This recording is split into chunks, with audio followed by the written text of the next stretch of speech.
The Psychology of Money. Morgan Housel. Why does one person, after receiving millions, quickly lose it all, while another with a modest income manages to accumulate substantial wealth? In his book, The Psychology of Money, Morgan Housel uncovers the surprising factors that shape our financial decisions. Imagine two colleagues earning the same salary.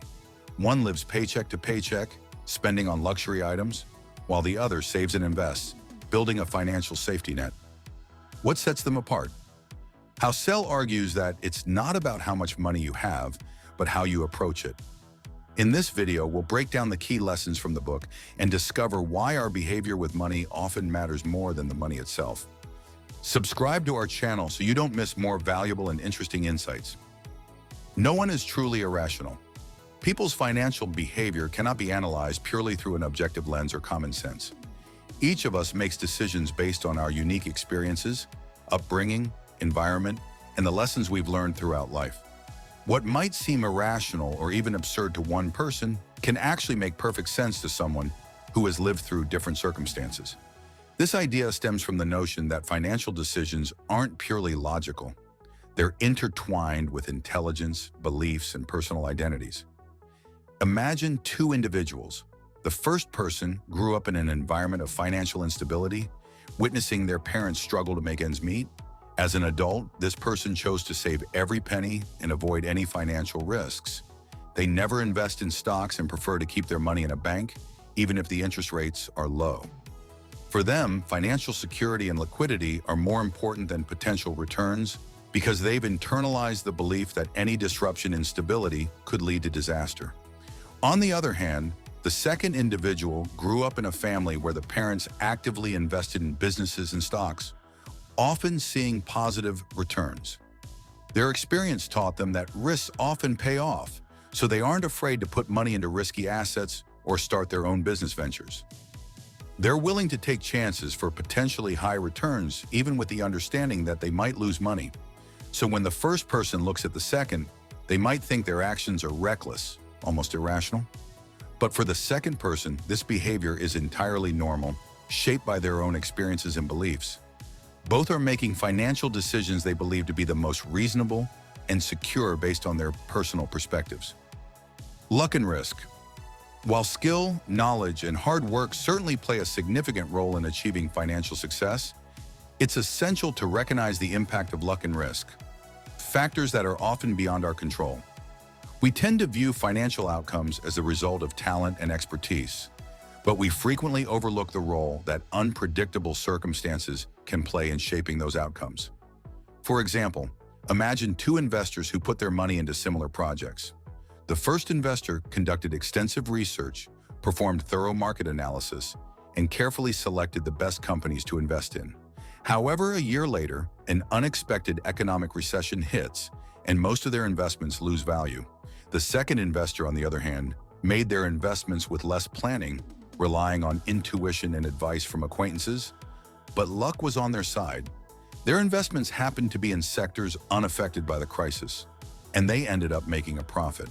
In this case, the skill and diligence of the first investor couldn't protect them from risk, while the second investor succeeded more by chance than by skill. This illustrates that financial success isn't always purely a reflection of talent and expertise. There's often an element of randomness involved. There's never enough. In this chapter, Morgan Housel highlights the danger of the endless pursuit of more. Many people fall into the trap of constantly believing they need more money, more success, or more recognition, which prevents them from ever feeling satisfied. However, this chase often turns into an unending marathon with no finish line. Without a clear understanding of what enough means for you personally, you risk losing not only your money, but also the things that truly matter: happiness, health, and relationships. A prime example is the story of a well-known financier who, at the peak of his financial success, had millions of dollars. Instead of enjoying his life, he decided to take on even greater risks in hopes of doubling or tripling his wealth. Unfortunately, this gamble led to disaster, and he lost nearly all his money.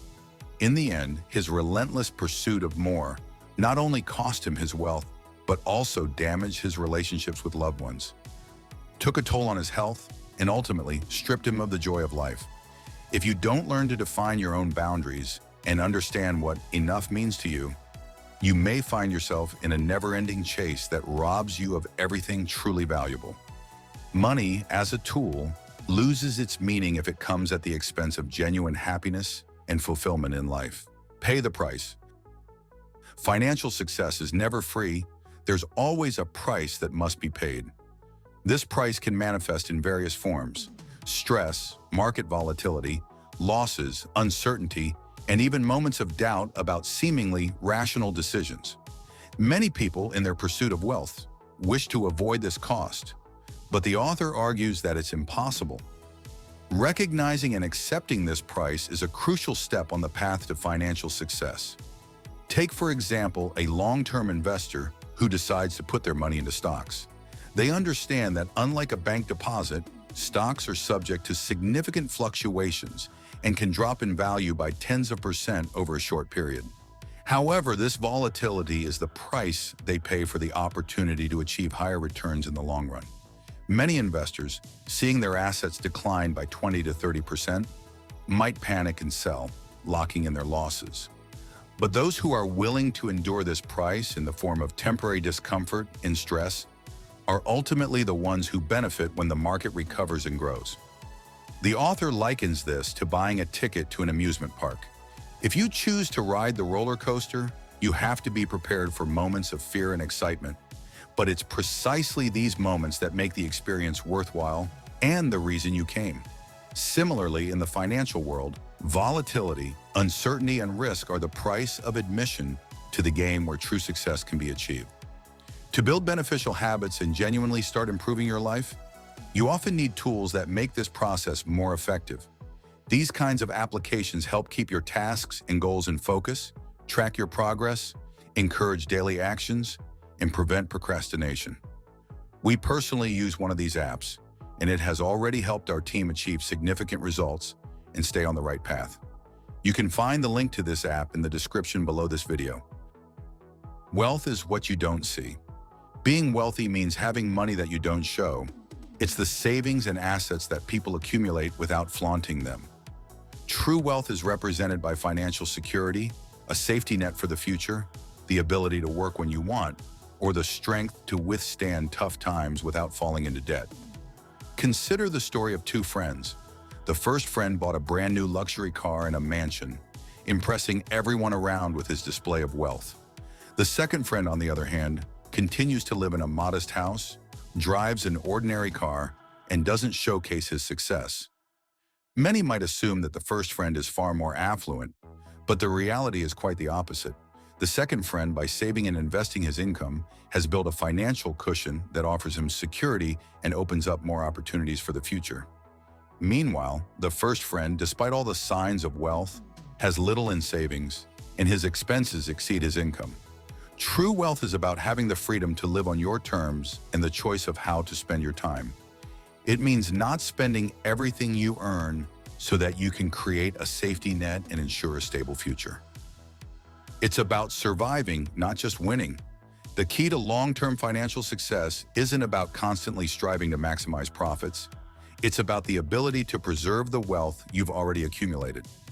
People often become obsessed with the idea of achieving the highest possible returns, forgetting that holding on to their wealth is just as crucial. Markets can be unpredictable, and life is full of surprises. So the ability to survive tough periods and risks is the cornerstone of financial well-being. Imagine a successful investor who has amassed a substantial fortune through savvy investments. Instead of managing risks cautiously and protecting his assets, he becomes increasingly greedy and bets a significant portion of his capital on high-return, but highly risky investments. When a financial crisis hits, his assets lose most of their value, and he finds himself on the brink of bankruptcy. His pursuit of maximum profit ultimately led to his downfall. In contrast, consider another investor who consciously avoids excessive risks, even if it means settling for more modest returns. He understands that the main goal is not to win the race in the short term, but to protect his assets over the long haul. As a result, despite temporary market downturns and economic challenges, his capital remains relatively stable, and over time, he accumulates even more wealth simply by being patient and capable of weathering tough times. Freedom.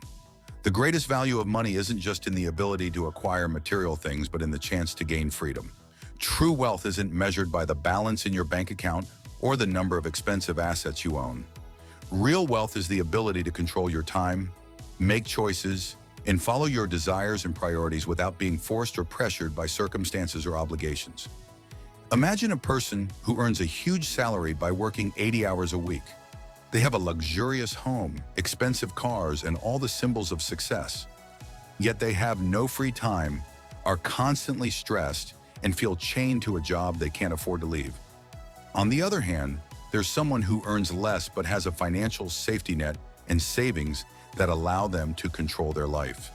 This person can choose to walk away from a job they don't enjoy, spend quality time with loved ones, or travel whenever they want. Ultimately, the goal of accumulating wealth isn't just to secure a luxurious lifestyle, but to gain control over your time and the ability to make choices that bring you happiness. This is the true freedom that money can offer. The person in the mirror. Financial success is a deeply personal concept, and each of us should build our financial journey based on our own values, goals, and priorities, rather than trying to live up to others' expectations or societal standards.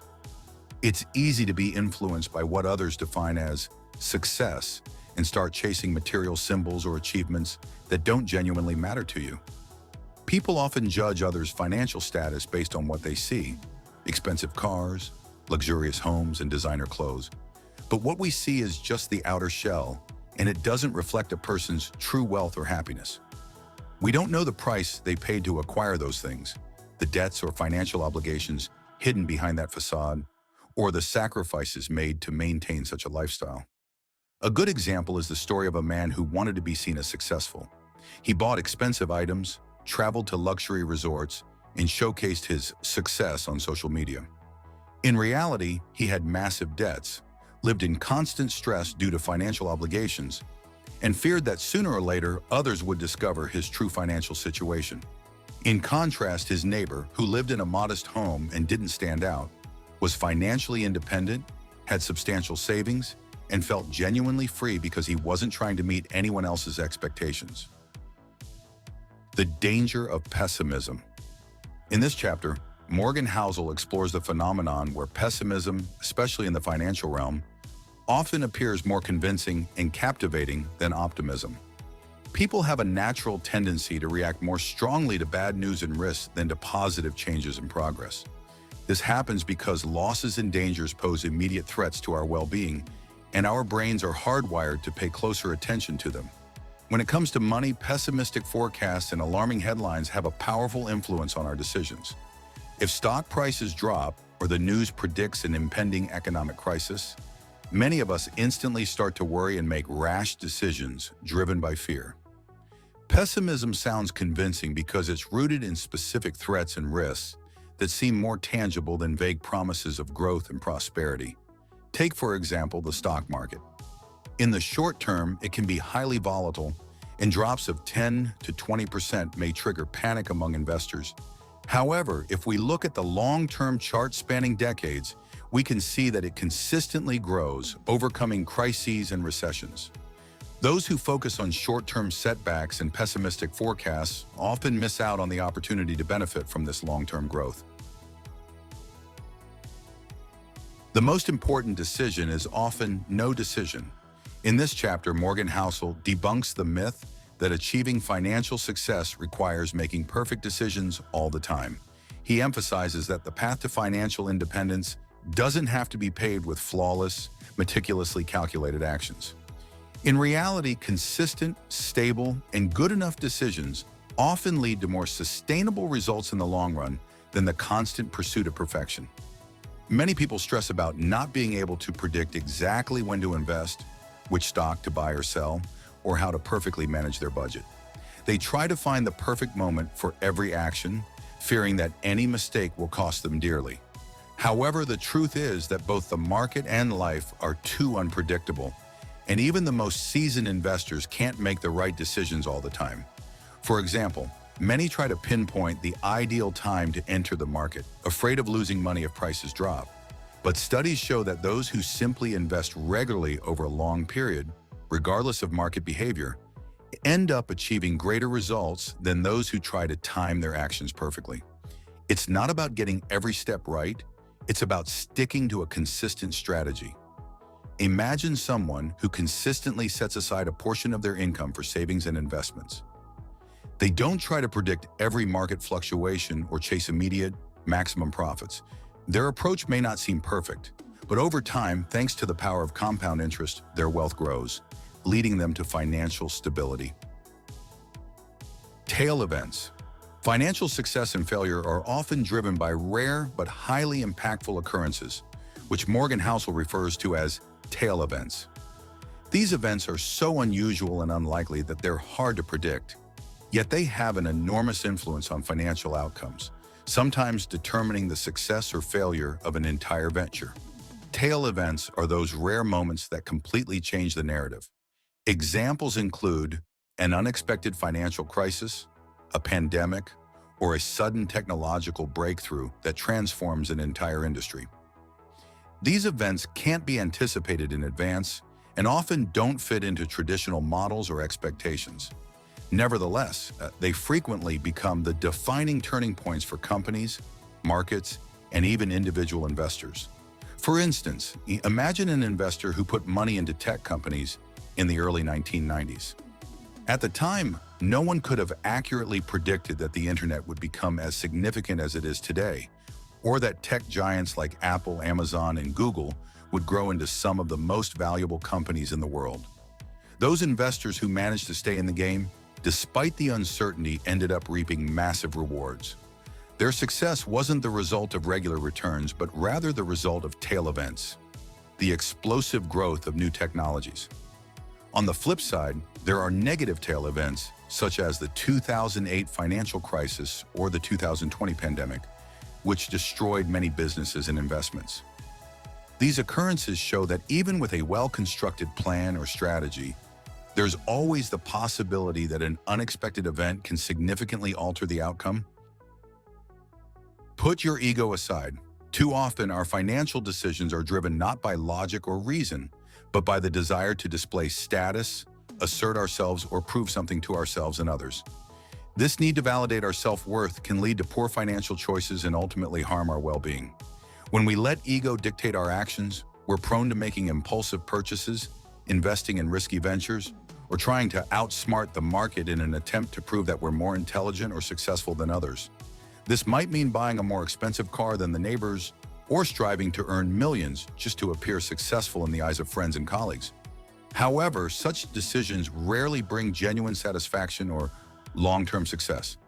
For example, imagine an investor who once made a successful high-risk investment and earned a significant profit. His ego convinces him that he possesses unique insights or abilities, and he begins taking on even riskier ventures, eager to replicate his success. But the market doesn't forgive overconfidence, and eventually his luck runs out. Instead of acknowledging his mistake and adjusting his strategy, his ego prevents him from stepping back, leading to even greater losses. Another example is a person who buys expensive items solely to impress others. Instead of investing in their future or building a financial safety net, they spend money maintaining an image of success. As a result, they end up in debt or find themselves without savings when unexpected circumstances arise. You don't need to be a financial genius. Financial success doesn't require you to be a genius or possess deep investment knowledge. In reality, achieving long-term prosperity is much more about simple qualities: patience, consistency, and a sensible approach to your decisions. This means that even without extensive financial knowledge or experience, anyone can succeed if they follow proven principles and maintain discipline. An example is someone who sets aside a specific amount of money each month for investments without trying to time the perfect moment to buy or sell assets. They don't aim to be the smartest or most informed in the market, but simply stick to their strategy year after year. Eventually, through patience and consistency, they reach their financial goals.